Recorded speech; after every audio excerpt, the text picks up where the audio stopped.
video kali ini saya akan membahas materi tentang komunikasi di perpustakaan. Sebelum materi kita mulai, perkenalkan nama saya Halida Isnaini dengan NIM 2234006 dari Fakultas Bahasa dan Seni Prodi Perpustakaan dan Ilmu Informasi Universitas Negeri Padang. Apa itu komunikasi? Komunikasi merupakan suatu proses ketika seseorang atau beberapa orang kelompok, organisasi dan masyarakat menciptakan dan menggunakan informasi agar terhubung dengan lingkungan dan orang lain. Komunikasi dapat berbentuk verbal dan non-verbal. Ilmu dan seni dalam menyampaikan pesan ini kemudian berkembang, bukan saja dengan tatap muka di publik, tapi juga melalui media massa. Menurut Hafid, komunikasi dibagi menjadi 4 tipe, yakni komunikasi diri sendiri, komunikasi antar pribadi, komunikasi publik, dan komunikasi massa. Perpustakaan sebagai lembaga yang bergerak dalam bidang informasi dalam bentuk peran perpustakaan, maka dalam pelaksanaannya tidak akan terlepas dari aktivitas komunikasi. Karena komunikasi sebagai sarana penghubung antar manusia. Dengan demikian, aktivitas di dalam perpustakaan pasti ada proses komunikasi. Kegiatan komunikasi di perpustakaan dapat dilihat dari adanya interaksi antara pustakawan dengan pustakawan atau antara pustakawan dengan pustaka. Berikut ini merupakan paradigma Laswell jika diterapkan dalam proses komunikasi di perpustakaan. Berdasarkan skema ini, dapat dijelaskan pustakawan sebagai komunikator yang menyampaikan pesan baik langsung maupun tidak langsung. Pesan yang disampaikan berupa informasi ilmu pengetahuan. Sedangkan media yang digunakan untuk menyampaikan informasi dimaksud berupa bahan perpustakaan, baik yang berbentuk cetak maupun elektronik. Kemudian sebagai komunikannya adalah pemustaka, terutama aktual user, sedangkan efek yang hendak dicapai adalah perubahan pengetahuan, sikap, dan perilaku pemustaka. Dilihat dari aspek sosial dan komunikasi, perpustakaan bisa ditempatkan sebagai salah satu struktur sosial dalam masyarakat, lembaga, atau bahkan proses dalam organisasi. Perpustakaan ditempatkan sebagai suatu subjek dan objek sekaligus, yang di dalamnya bisa bermakna proses, ilmu, seni, pusat koleksi, pusat pelestarian, tempat, unit kerja, ruang, gedung, bahkan pusat pengolahan atau pusat pelayanan. Proses komunikasi ini bertujuan untuk menciptakan komunikasi yang efektif atau sesuai dengan tujuan komunikasi pada umumnya. Proses komunikasi di lingkungan perpustakaan terjadi karena pertama di bagian referensi ada komunikasi pendidikan dan antar personal. Dua, di ruang media terjadi proses komunikasi bermedia. Tiga, di bagian pelayanan peminjaman koleksi terjadi proses komunikasi antar personal. Selanjutnya, ruang lingkup komunikasi perpustakaan. Komunikasi di perpustakaan dapat dibagi menjadi dua, yaitu komunikasi internal dan komunikasi eksternal. Komunikasi internal dibedakan lagi menjadi 3 macam, yaitu pertama, komunikasi vertikal.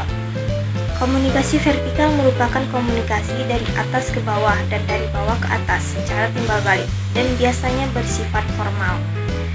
Komunikasi ini digunakan antara bawahan, termasuk pustakawan dengan kepala perpustakaan dan sebaliknya.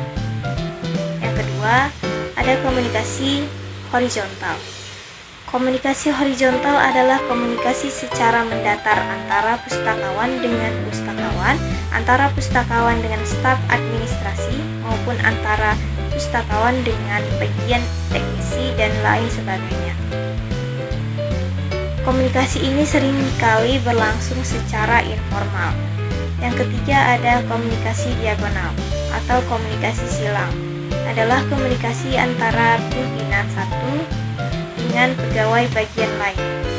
Komunikasi diagonal misalnya terjadi antara bagian pengolahan dengan bagian layanan atau antara bagian administrasi dengan bagian pengadaan. Yang kedua ada komunikasi eksternal. Komunikasi eksternal adalah komunikasi antara pustakawan dengan perseorang atau kelompok masyarakat di luar perpustakaan. Komunikasi ini terdiri dari 2 jalur secara timbal balik, yaitu komunikasi dari perpustakaan ke perpustakaan dan dari masyarakat kepada perpustakaan.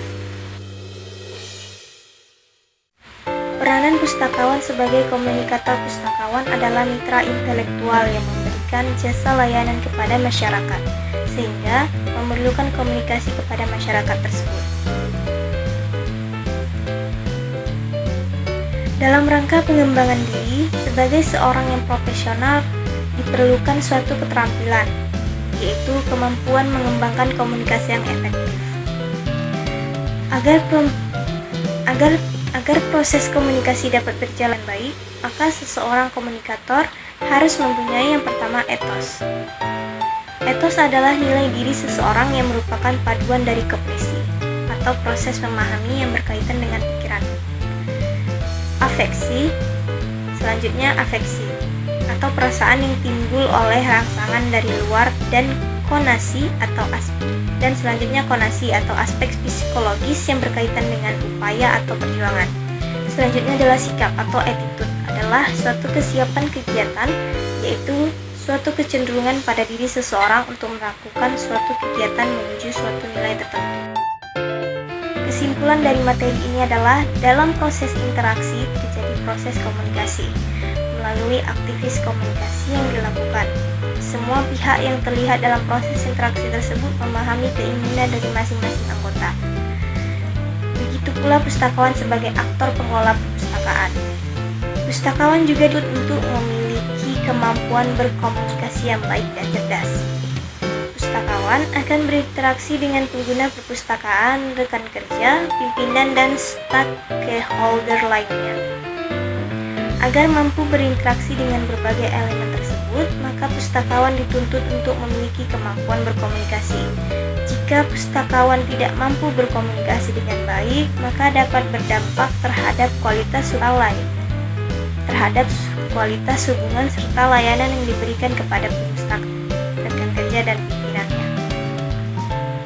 Komunikasi dikatakan cerdas apabila memiliki unsur-unsur, yaitu berkomunikasi secara efektif, berkomunikasi secara santun, dan mendapatkan efek. Komunikasi untuk penyelesaian konflik. Kunci komunikasi efektif adalah mencoba mengerti dan melakukan tindakan untuk memuaskan keinginan perpustakaan. Dengan demikian, jumlah pengunjung perpustakaan akan semakin meningkat seiring dengan peningkatan mutu layanan yang diberikan.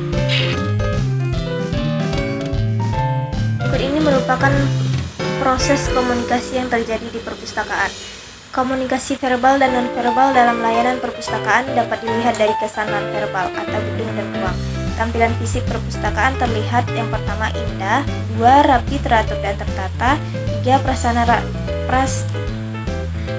prasarana yang ramah, 4 legibilitas tinggi, dan lain sebagainya.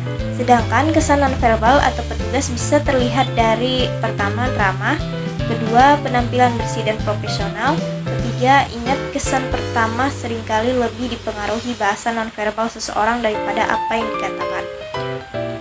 Pengaruh informasi nonverbal dan verbal adalah bahasa 7%, suara tone pitch 38%, dan ekspresi visual gerakan persen. Bagaimana agar bahasa tubuh kita ramah atau terkesan mau membantu? Bagaimana agar bahasa tubuh kita ramah? Yang pertama, 3 unsur yang saling mempengaruhi dan harus konsisten. Yang kedua, harus sesuai antara yang dipikirkan dengan yang diucapkan dan dilakukan. Yang ketiga,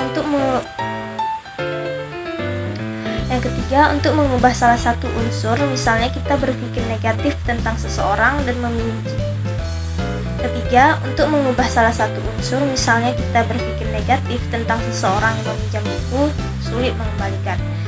Gunakan kata-kata positif dan beri pelayanan positif. Bagaimana agar kata-kata kita terkesan ramah? Yang pertama, beri informasi yang jelas, mudah dimengerti dan perspektif pengguna. Kedua, gunakan kalimat-kalimat positif.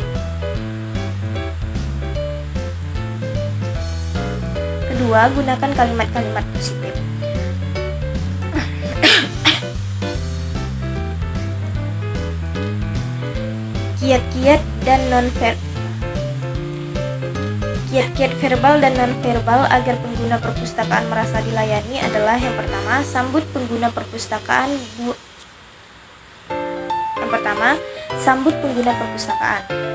Buat pengguna perpustakaan merasa nyaman berada di perpustakaan dengan cara pertama, atur lingkungan fisik agar nyaman bagi pengguna perpustakaan.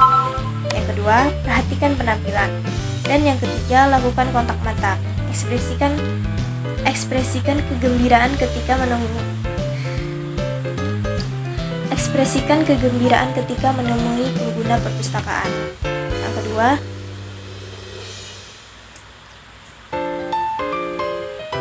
buat pengguna perpustakaan merasa penting dan dihargai dengan cara pengguna perpustakaan mendapat apa yang diinginkan. Pengguna perpustakaan dapat apa yang diinginkan dan apa yang dibutuhkannya. Yang kedua, pengguna perpustakaan merasa terbantu dalam memecahkan masalahnya. Dan C, pengguna perpustakaan merasa mendapatkan nilai excellent dari pengalamannya di perpustakaan. Yang ketiga, tanyakan apa yang